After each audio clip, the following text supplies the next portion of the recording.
History Remain calm rarely and follow announces official when it instructions. begins. There are no countdowns, no warning sirens, no voice telling the world that everything is about to change.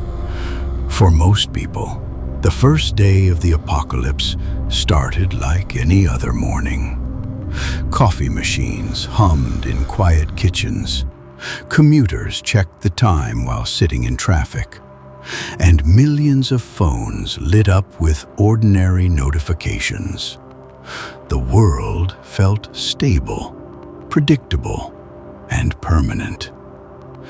But at 6:12 in the morning, something unusual appeared deep inside global monitoring systems. It wasn't an explosion. It wasn't even visible to the public. A cluster of satellites suddenly stopped responding. Engineers assumed it was a temporary malfunction. After all, satellites fail sometimes. But within minutes, the problem began spreading. One signal disappeared, then another, then another. Entire communication networks started dropping offline, one after another, like lights turning off in a distant city. Across the United States, people were still waking up, completely unaware that anything was wrong. The morning news played in the background of living rooms, discussing weather forecasts and routine headlines.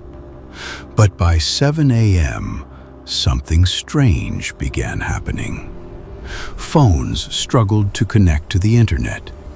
Messages failed to send. Videos refused to load. At first, people assumed it was their Wi-Fi. Routers were restarted. Phones switched to mobile data, and frustrated users refreshed their screens again and again. Nothing changed. The digital world that everyone depended on suddenly felt fragile. At 8:30 in the morning, millions of phones vibrated simultaneously. An emergency notification appeared across the country. The message was short, direct, and unlike anything most people had ever seen before. It read, "National Security Advisory. Remain indoors. Avoid major highways. Await further instructions." The alert didn't explain what had happened. It didn't mention war, cyber attacks, or disasters. But the tone was enough to freeze conversations across breakfast tables and office buildings.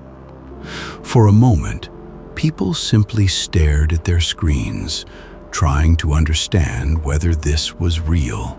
By 10 a.m., disbelief began turning into something else. Supermarkets filled rapidly as customers rushed inside to buy bottled water, canned food, batteries, and anything that might last longer than a few days. Gas stations saw lines stretching around entire blocks. Arguments broke out between drivers waiting for fuel, each person sensing that the situation was escalating faster than anyone could explain. The strange part was that nothing visible had actually happened yet. No bombs, no explosions, no armies moving across cities. Just silence, confusion, and the growing realization that the systems people trusted might not be coming back online. Shortly after noon, the first true collapse began.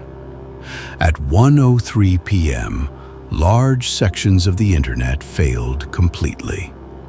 Online banking systems stopped responding.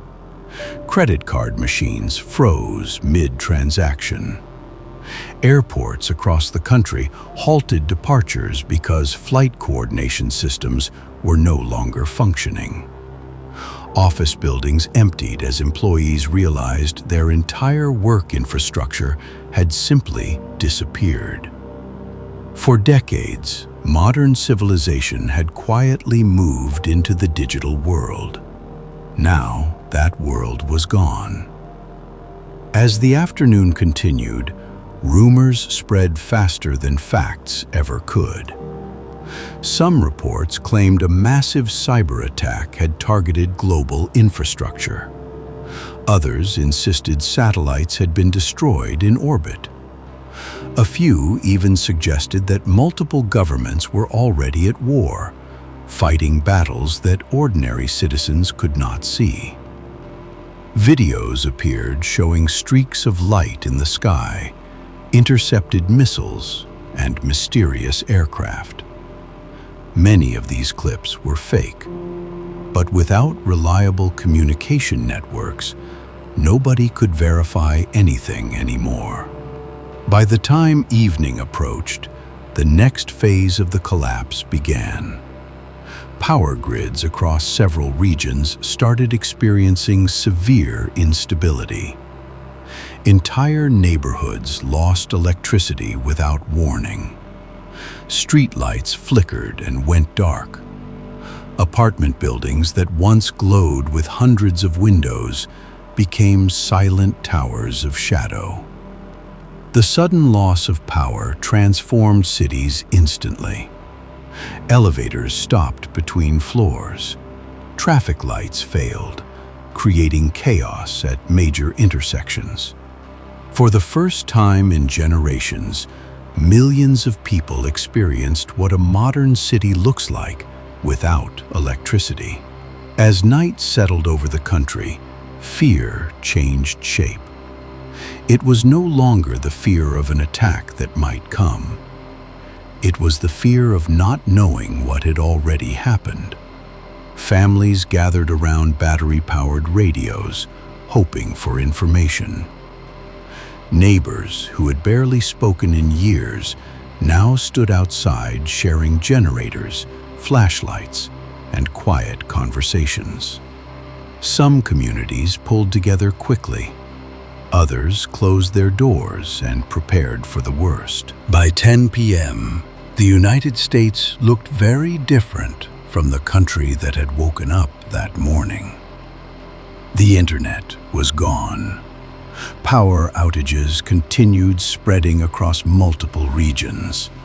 Financial systems remained frozen, and the only official information still reaching the public came through emergency radio broadcasts, repeating the same calm message again and again. The government was responding. Assistance would arrive. People were instructed to remain where they were. When the sun finally rose the next morning, the landscape was quiet. Highways were filled with stalled cars, abandoned during the previous day's confusion. Gas stations stood dark and empty. Grocery stores had closed their doors. The world had not ended overnight, but something fundamental had changed. In just 24 hours, the systems that once defined modern life had vanished. The grid, the markets, the screens, the endless flow of information people depended on every day. Civilization itself had not collapsed yet, but the illusion of stability had disappeared forever. And as people slowly stepped outside to face a new reality, one thing became painfully clear. The apocalypse had not arrived with explosions or armies. It had arrived with silence. And this was only day one.